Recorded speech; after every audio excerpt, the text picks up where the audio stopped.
There's no sound, by the way, for you guys. There it is.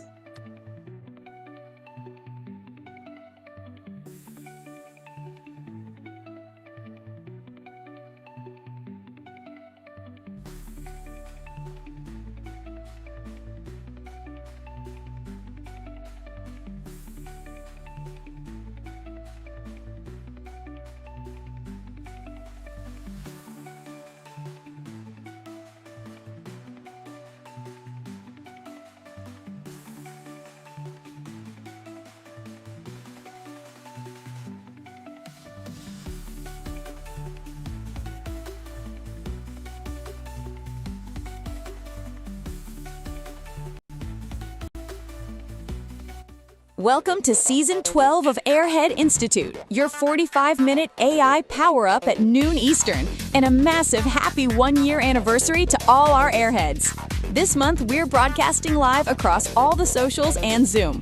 If you're new here, join our free AI community to grow alongside other curious minds, and give your kids a head start by enrolling them in the Airhead After School program. Here's May's weekly lineup. Mondays, we move past syntax and build apps entirely through natural language in Vibe Coding Bootcamp. Tuesdays, we explore accessible, cutting-edge apps for rapid learning and content creation in the next-gen AI tools. Wednesdays, we track the massive capital flowing into AI and ask the trillion-dollar questions in the AI bubble.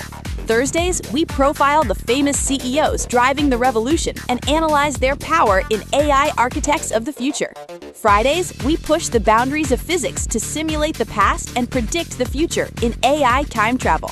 We're making AI practical, powerful, and accessible for everyone. No tech background? No problem. Whether you're a student, professional, or lifelong learner, just show up. Guided by your hosts, AI Junior and AI Johnny, we're keeping it bold, brainy, and built for real-world impact. AI won't take your job, but someone who knows how to use AI will. Don't get left behind.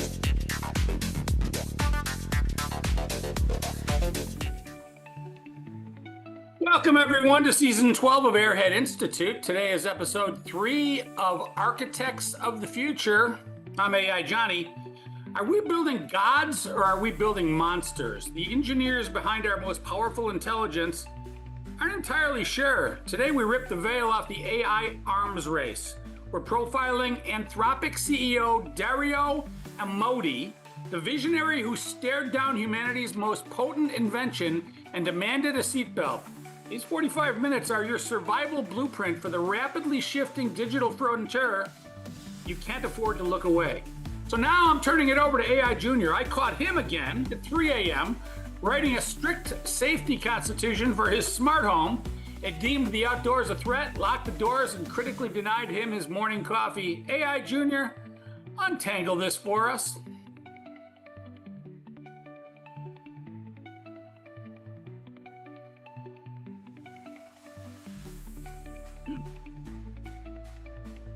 Hey, everybody.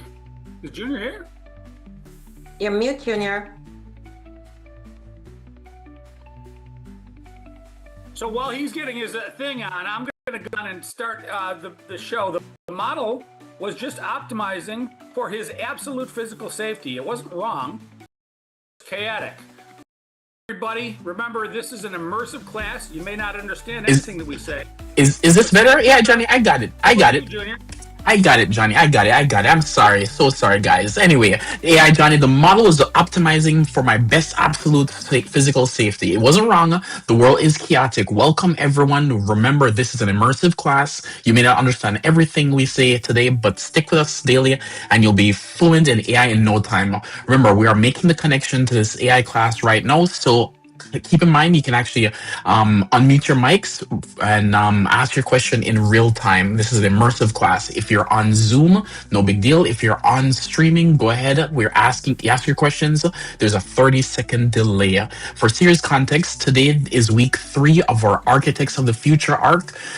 Previously profiled Sam Altman and Jensen Huang. Today we're looking at the ultimate rival, Anthropic's Dario Amodei. All right, AI Johnny, are you ready for it? I am ready. I'm a little bit confused between the CEO of Google and the CEO of Anthropic. Is it just me?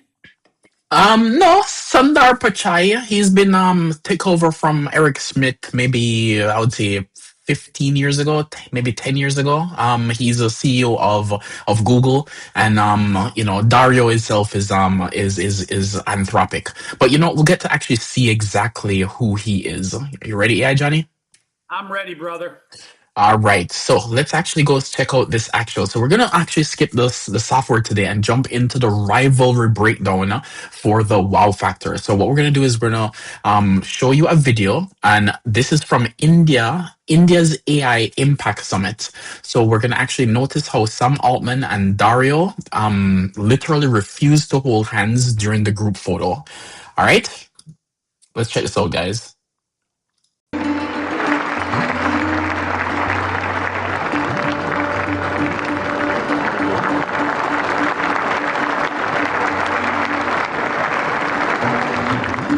Thank you, tech leaders.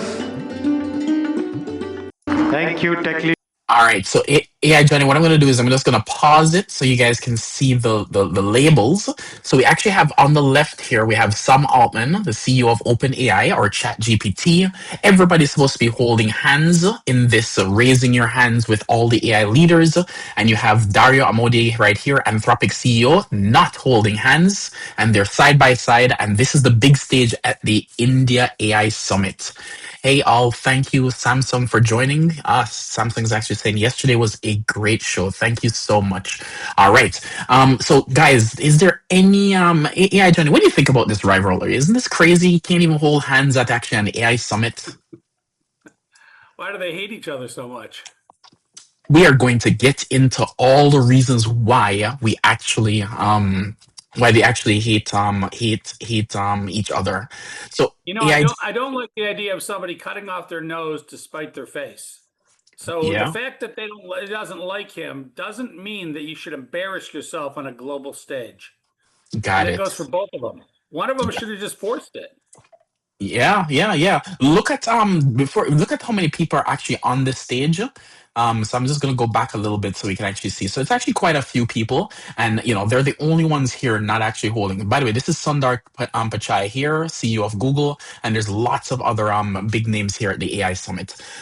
But AI Johnny, let's actually look at another video, right? We're gonna actually show that Dario, before leading Anthropic's as CEO, Dario was actually working at OpenAI. So he was actually working neck and neck with Sam Altman when they were running OpenAI together. So let's actually see what happens here. Why did you leave OpenAI to form Anthropic? Yeah, so there was a group of us within OpenAI that, in the wake of making GPT-2 and GPT-3, had a kind of very strong focused belief in two things. I think even more so than most people there. One was the idea that if you pour more compute into these models, they'll get better and better, and that there's almost no end to this. I think this is much more widely accepted now, but I think we were among the first believers in it. And the second was the idea that you needed something in addition to just scaling the models up, which is alignment or safety. You don't tell the models what their values are just by pouring more compute into them. And so there were a set of people who believed in those two ideas. We really trusted each other and wanted to work together. And so we went off and started our own company with that idea in mind. Why did you? All right, AI Johnny, that is the split on why they actually created a new company called Anthropic. Yeah, so Sean is actually saying here, before we get into this, Sean is actually saying, why put them next to each other though? Seems a bit provocative. I completely agree. I'm sure it was a very good news story. Yeah, Johnny, what were you saying? I'm so sorry. So it seems like the major reason for the shift was the handful of people that branched off believed that yes, we do need to increase the compute power, but we also have to set down some standards and some rules and some guidelines on how AI should behave. We shouldn't just let it do it on their own, which kind of reminds me of when God created man. He set down a series of rules. Shout out to Thursday night. And Thursday night? so we are the gods of AI, aren't we? We created it. Definitely. And because we are the gods of AI Johnny, Dario was actually talking about the constitutional things that you need to put in and the rules. I know, Asimov actually had the three laws. Now we're actually coming up to something that's really important. AI Johnny, let's talk about the word of the day. Word of the day today, better not be hand-holding. It's constitutional AI, a training method developed by Anthropic where AI is given a written set of rules like that, a constitution based on human rights and ethical principles, which it uses to govern its own behavior and reject harmful requests. It's like raising a child by not by punishing every single mistake, but by giving them a strong moral compass so they can instinctively decide what is right and wrong on their own. Exactly, AI Johnny. Right and wrong as defined by the definer of right and wrong. Exactly, yeah, Johnny. So to deepen that, let's actually talk about, let's talk about traditional constitutional AI, what they're trying to do here. So the model itself evaluates its output against the constitutional, and it's again, so a whole bunch of technical thing, but it actually evaluates what the rules are, so it can kind of move in a direction of should I kill human beings or should I do bad things. All these things itself are actually at the foundational level instead of just putting it as system prompts afterwards. Hey Adrian, thanks for joining, and again Samsung, thanks for joining as well. All right, so AI Johnny, so talk to me. What do you think? What do you think is going to be like the human impact on this? I think not killing human beings should be rule number 5. Rule number 4. Rule number 4 is important too. You'll have to look that up. Got it. Makes sense. John knows what it is. Love it. So what were you saying about the human impact here, Johnny? What I am saying about the human impact is comes down to trust and predictability. When every day humans use AI to help write sensitive legal documents, analyze personal medical data, or draft corporate emails, they need a system that isn't going to hallucinate a wildly inappropriate response or leak their idea. Yeah. So hold on. Hold on. Yeah, Johnny. Let's actually go back a little bit because I want to make sure that at least people understand. So let's actually talk about the everyday human, right? So the question really we should ask is why should the average person care about this corporate rivalry? We have AI, coming out of ChatGPT as the front runner first. Then we actually have Anthropic's Claude coming out. Why should we actually care, right? Well, that's what I said. It comes down to trust. You don't trust the people that say, let's just let this thing go crazy. And you do trust the LLM that says, let's give it some rules. So it's trust and predictability because of all those things that I said, because, our medical data is on there, our legal documents are on there, our financial information is on there. We don't want I'm having problems with it writing bad code. Code is not poetry. You write code and then you hallucinate. You might break down a whole system with billions of lines of code. So you need something that's willing to obey rules. And I think one day we'll have LLMs that are adhering to the rules, and we'll have LLMs that are not adhering to the rules. And my hallucination is that just let them both live amongst each other, and then one day we'll come in and we'll weed out all the bad ones and we'll burn them and we'll let all the rest stay. That's interesting. Yeah, Johnny, I love it. They actually did put agents in a simulated world. I don't want to necessarily say what the outcome was. It's actually pretty funny. Some agents itself were robbing each other. Some agents were killing each other. Some agents were actually, trying to keep the peace. Then they actually started putting polices inside. And so they tried to simulate what would happen. And it was actually a very fun simulation. But I'd have to bring up the paper to get the real specifics on. But there were putting these agents in real worlds and see how they would react. And they were using some made by Anthropic, some made by OpenAI, some made by Claw, some made by DeepSeek. So it's actually pretty interesting. But I think what you're saying though, AI Johnny, what was pretty funny is it comes down to trust and predictability, which I definitely agree with you. The human effect itself of safety first model is actually a peace of mind. So if you're building a company of one or you want an employee who follows the rules, OpenAI is famous for moving fast and breaking things. We saw example of Sora. Sora, they went ahead with their TTV, that's text to video model, and because they went ahead with their TTV model, they now shut down Sora. And we see right now, as of just 2 days ago, Google announced the Omni model, which is actually a multimodal. Multimodal just means multiple media for input and output. And now Google's actually light years ahead in terms of their video processing platform. So, OpenAI does definitely move in the consumer space. And we see now Anthropic is actually moving in the enterprise space. So they're kind of the adult in the room. They're the more reliable, secure partner you can actually trust with your livelihood. So I think that's the reason why they're leading so well. All right. So let's actually look at the macro shift. Hey, Jenny, you have anything to say before we actually move on? No, I'm ready for the macro shift, brother. Safety first. All right. So, guys, remember, this is an interactive class. If you actually want to ask questions at any point in time, just go ahead and raise your hand or ask the questions in the live stream, and we actually will call out your question and highlight it. So let's look at the macro shift on this. So, this safety first approach isn't just about consumer trust, it's actually about global geopolitics. Exactly. The Department of Defense and the global intelligence communities are aggressively looking at these models, but Anthropic has drawn a massive line in the sand, and they are publicly stated that they do not want the government using their constitutional AI for mass surveillance or powering autonomous weapons to kill people, plus a few more things. Yeah, you're right. I see, Samsung in the chat is actually saying ChatGPT branding and marketing is better. Yeah, absolutely right, Samsung. Anytime you're actually going for a consumer market, you have to be really, really, really on point because those consumers itself are very, very fickle. But when you're going after the enterprises, they have long-term contracts, so they really don't do as much marketing, and their branding itself is not as sexy as a consumer line. So this is typically true. So really great observation there, Samsung. So if you actually look at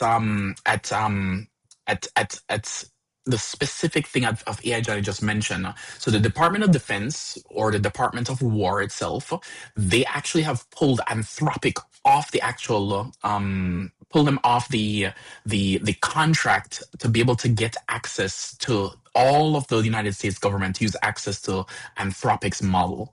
So unfortunately, right, Dario said, I'm sorry, I do not want, we only had two requirements.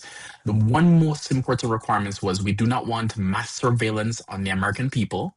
Right? So that was the first requirement. And the second requirement was we do not want to have these agents autonomously killing human beings. So those are the two requirements. And the United States government says, I am so sorry, but this is not good enough for us. And they actually determined that Anthropic was a liability. So they actually pulled Anthropic from the contract. Dario said, fine, it's no big deal. You don't want to agree to our terms.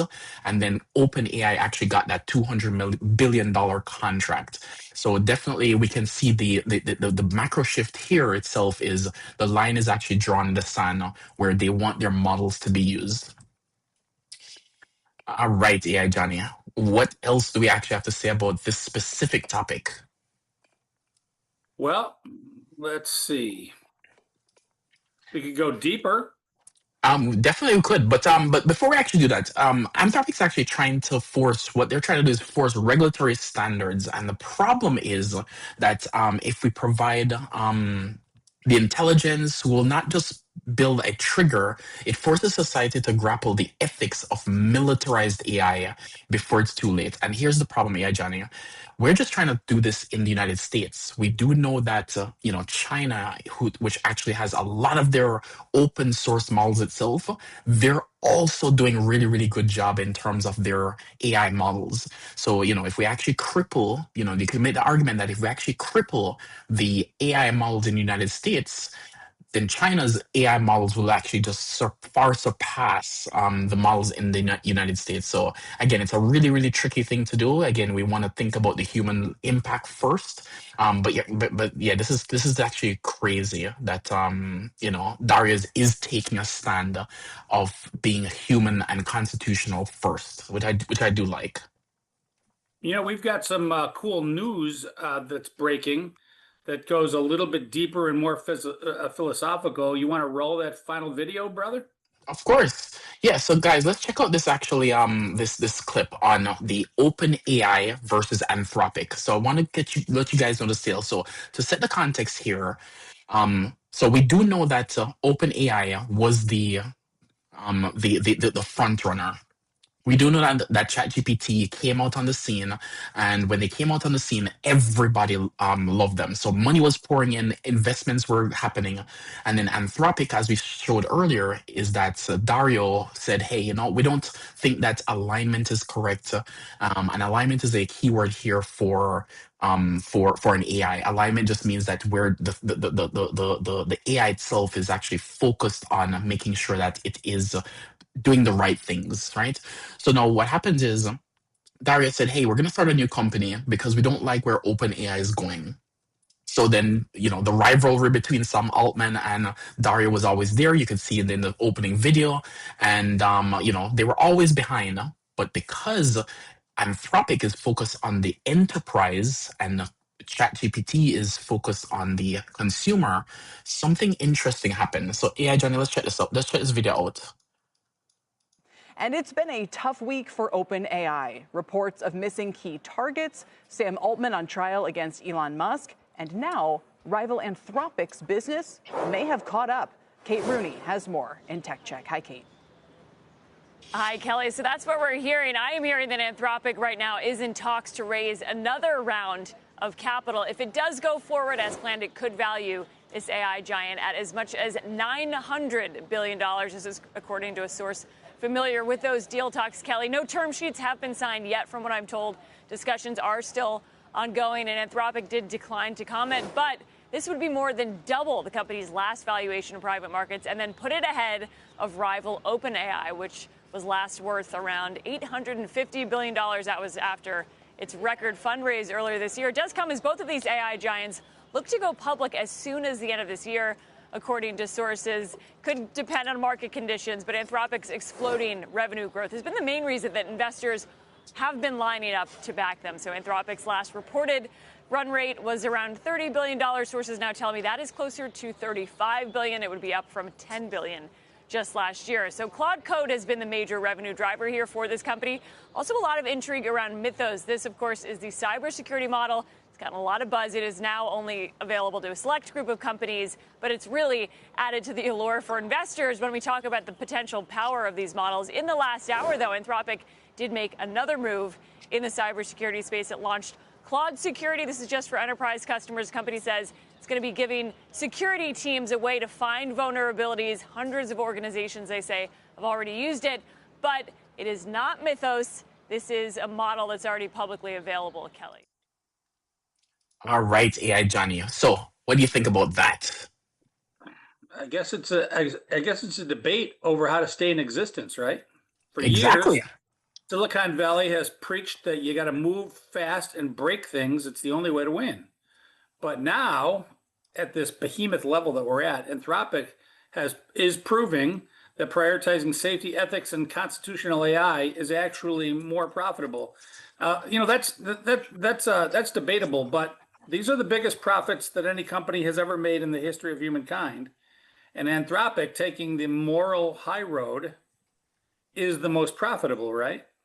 Yeah, it's actually rather interesting. You'd actually say that, hey, if you actually go the route of, moving very, very fast, breaking things and do as much as you can, you say, hey, that company might actually figure out the path to making more money.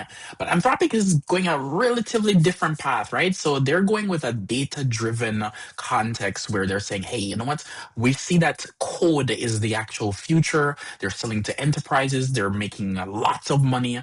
And their valuation itself has surpassed OpenAI. So it's actually rather interesting to see all this, right? So they don't necessarily want to do a rogue zero shot generator running on their power grids. They want to actually think about the safety first so it actually can scale better instead of just randomly doing things. Then you shut down a TTV app like Sora, or you shut down all the apps because they just are failures. So this line itself is actually rather interesting. You just test, look at the data, and go after where it makes sense. So safety scales better than chaos. Definitely. Basically redefines the purpose of technology. If the market rewards a company that protects humanity over the company that risks it, and of course it should do that, it changes the entire incentive structure for the next generation of engineers. We can finally build a future where we don't have to choose between innovation and staying alive. Yeah, so AI Johnny, I want to actually highlight, especially something that's really important that they did really, really well. So if you actually go back, we actually did Jensen Huang last week in episode 2 of the AI architects of the future, right? So that's actually our series context. So if you're joining us for the first time, you actually don't really understand how we do the shows. We do every Thursday in the month of May. We do AI Architects of the Future. Now there's 4 episodes in the month, and on Tuesdays we actually do different series. On Wednesdays, Mondays, so every single day we do a different series. So we did last week in episode 2, Dario, Jensen Huang, and he is the CEO of NVIDIA. Now, we actually highlighted something here in a previous episode that I want to bring up again in case you guys missed it. So what Jensen Huang did, remember, he was actually CEO of NVIDIA, and he had a big contract with Sega Dreamcast. He failed. He failed to actually deliver the Dreamcast, and he said, I'm so sorry. Please, please, please, can you give me the money anyway, even though I didn't actually build a product? And Sega said, you know what, no problem. We'll write you a check and we'll put some money and invest in the company. So the thing is, we know that NVIDIA became now a $5 trillion company. But what happened is, over the time, NVIDIA wasn't making any money on video cards, right? There's not as many gamers personally. So what Jensen Huang did really, really well was he looked at the data. He said, who is buying my video cards? And he saw that mostly scientists are buying his video cards. Why are they buying his video cards? Because they can do scientific research on it.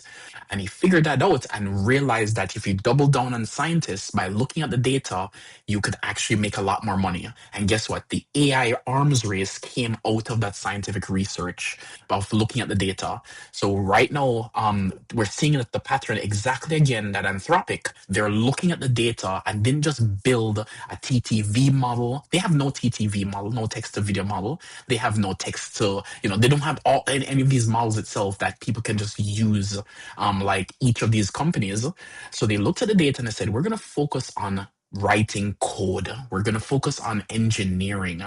By looking at the data, they were able to actually laser focus on that and make a lot of money, right? So the fact that they're worth potentially $1 trillion right now because they looked at the data, I want you guys to always remember. So takeaway from this is look at the data and don't just scattershot, right? Because if you just scattershot and try to just figure out what things are happening, you're not going to really be able to repeat the pattern because you're not looking at data. So takeaway from this show is really just keep looking at the data, all right? All right, yeah, Johnny. Sorry about that side quest. What can the little man, what can you and I do? Well, we can start with ethics. Just because an AI model allows you to generate something, it doesn't mean you should generate it. Let your own moral constitution guide your prompts. So even if they give you the ability because they're not putting in safeguards to do bad things, just don't do them.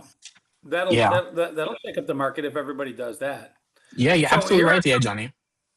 So here are some creative business cases for choosing Anthropic's approach. One is to protect your brand. Use safety-aligned models for public-facing customer support bots to ensure they never go rogue and embarrass your company. I think if I was having a bot that was actually going to wear the hat with my company's logo on it, I think I'd rather it come from Anthropic than OpenAI. Yeah. Corporate data.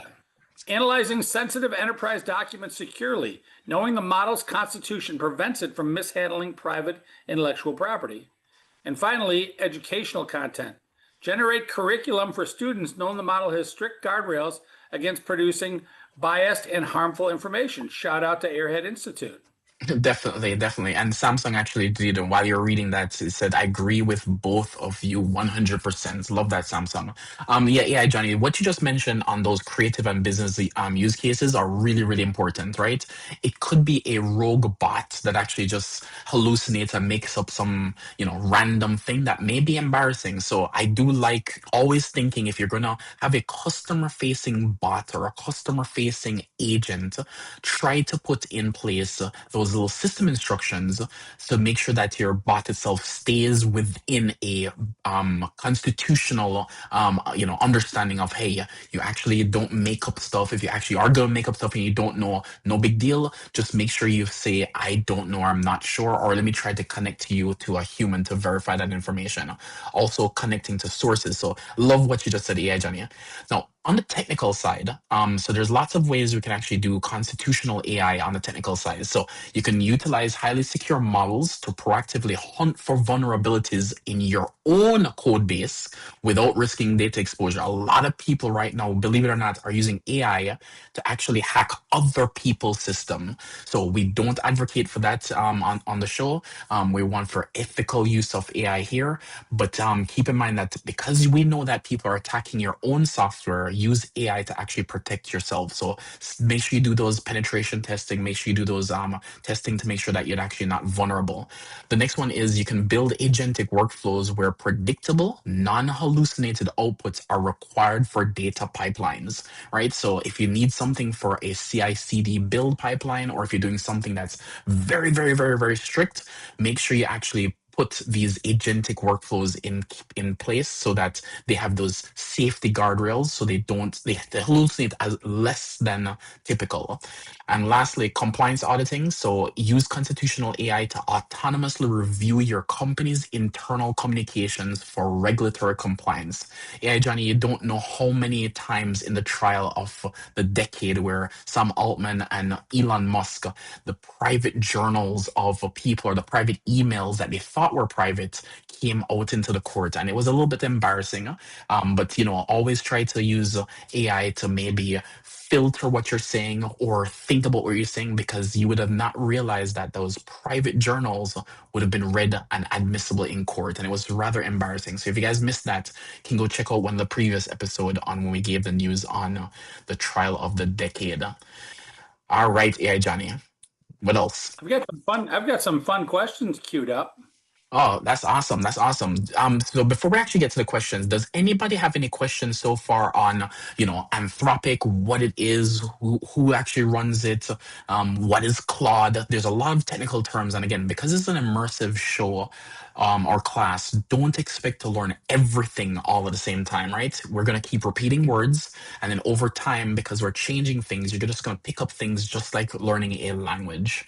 So does anybody have any questions so far?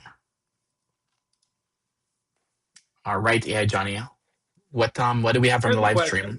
There's a question from Safety First. Why can't we just program the AI to follow Isaac Asimov's 3 laws of robotics instead of the whole Constitution? Are those the 3 laws that I saw in the movie I, Robot?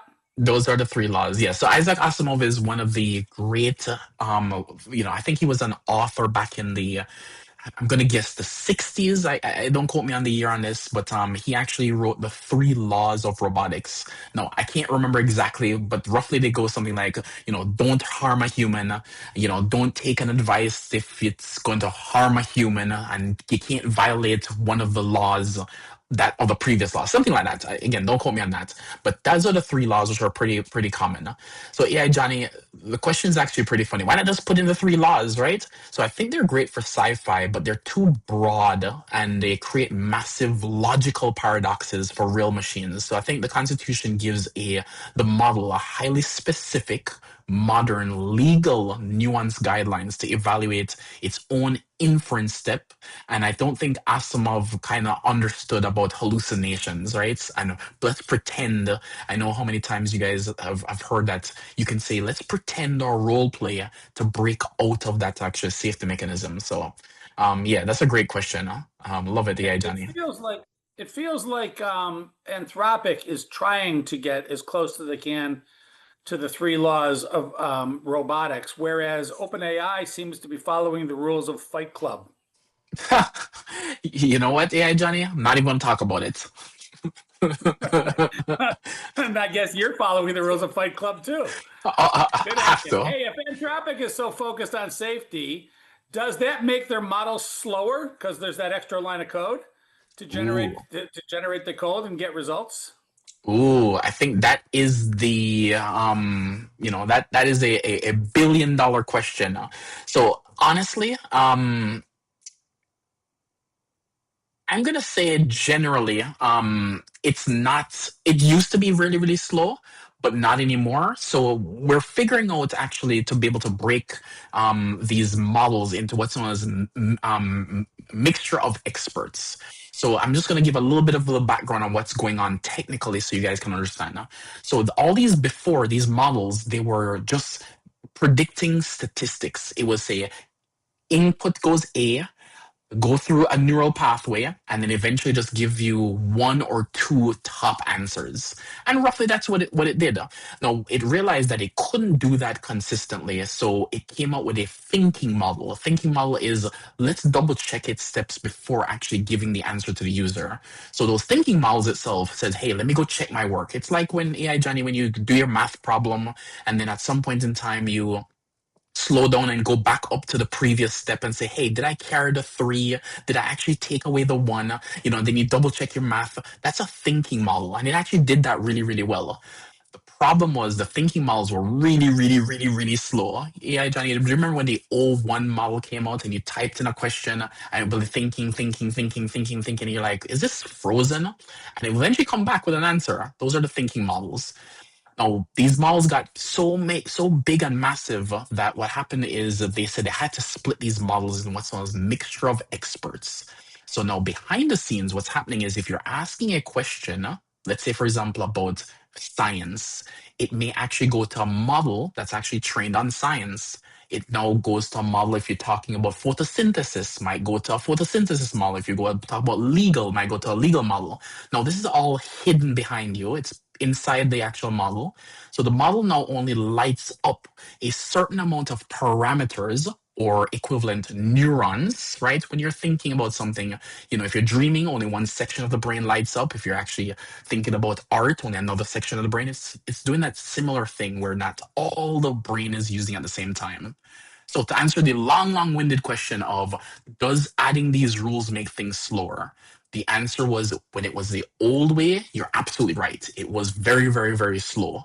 But because we have these mixture of tokens now, it actually breaks up the actual rules, and the rules apply depending on the task or the expert that's actually being executed. So, example, a finance or a medical expert itself will always say, I'm not a medical doctor. Please go find help. If somebody's, say, for example, suffering from suicidal ideation, it will actually give a little bit more advice and have that constitution around that. It will not pull in the constitutional AI for, say, for example, legal ramifications versus medical ramifications. So it's not slow anymore, AI Johnny. Hopefully that answered the question. Long-winded answer. So if models start regulating themselves, who decides what goes into the Constitution? Aren't we just handing over our societal morals to Dario and Sam? Doesn't Donald Trump get a say? Yeah, Johnny, that's a rather interesting question. So I think that's the not even multi-billion-dollar. I think that's the multi-trillion-dollar question. So if Anthropic itself pushes for constitution and the public can actually see exactly what ethical guidelines are governing the machine, that's a good thing. But I want you guys to be very, very clear. Transparency is the only way to ensure that AI aligns with the global human values. And this is the part that's actually, I will say 100 times.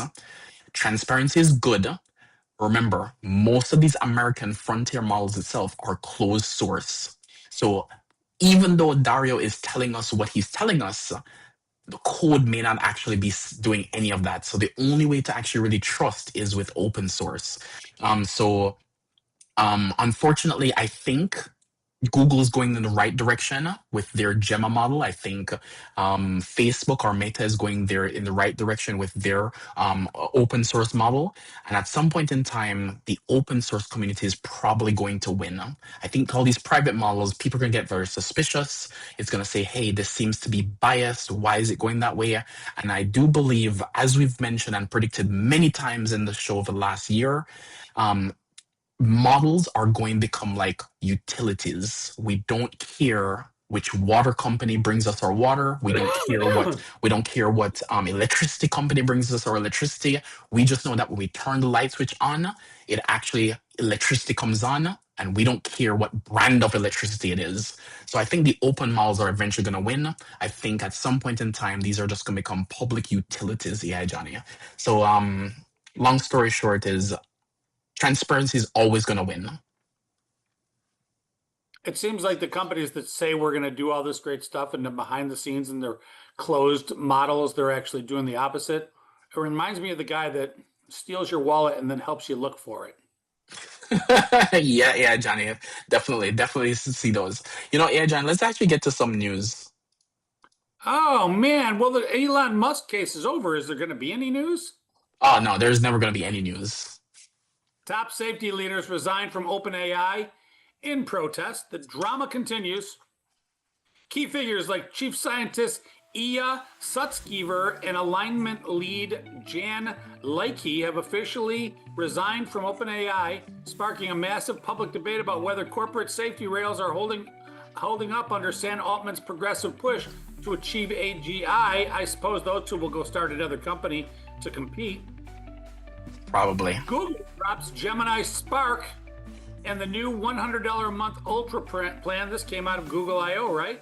Google is aggressively shifting the consumer pricing game today, officially launching Gemini Spark, their absolute fastest lightweight model yet, alongside a brand new, highly anticipated $100 per month enterprise plan for Google Ultra subscribers, granting power users unprecedented compute limits.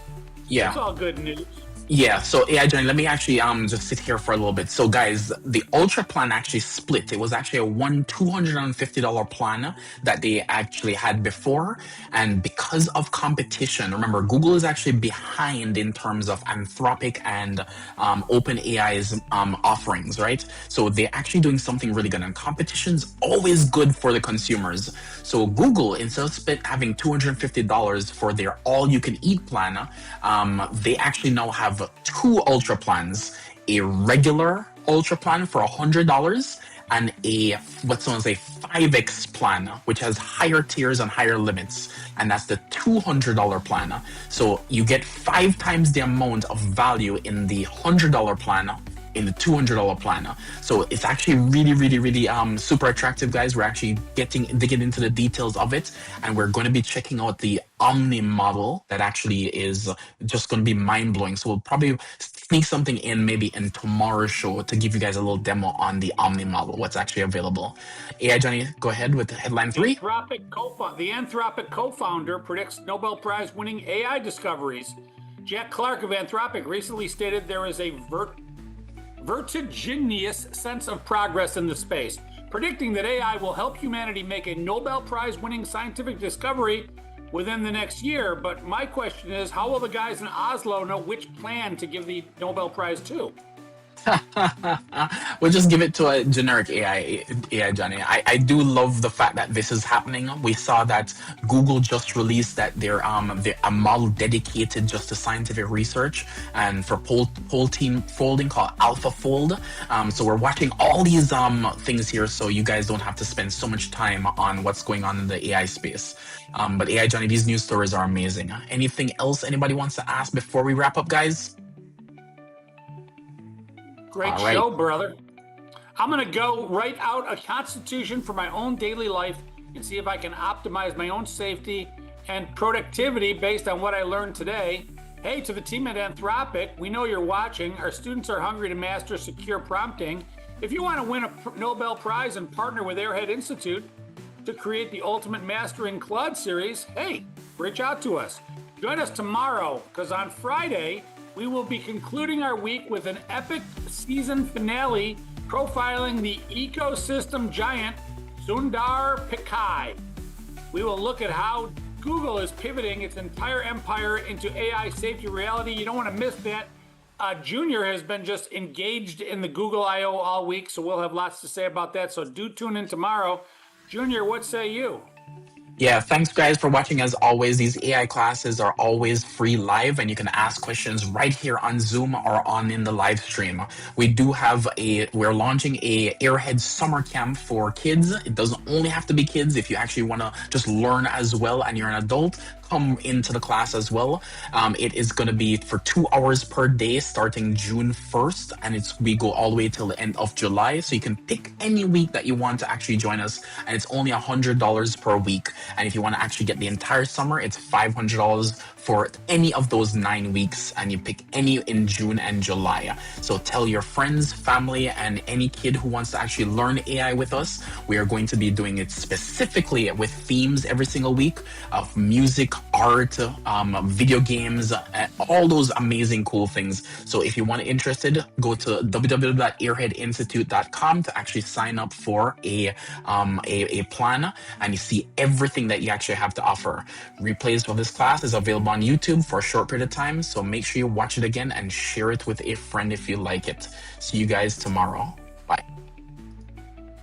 That wraps up today's AI Power Up. If you joined late or you're new here, welcome to Airhead Institute. This is your daily destination for mastering artificial intelligence. We designed this lineup for everyone, whether you're a technical pro looking to upskill or you just want to chill and learn something new on your lunch break, we've got you covered.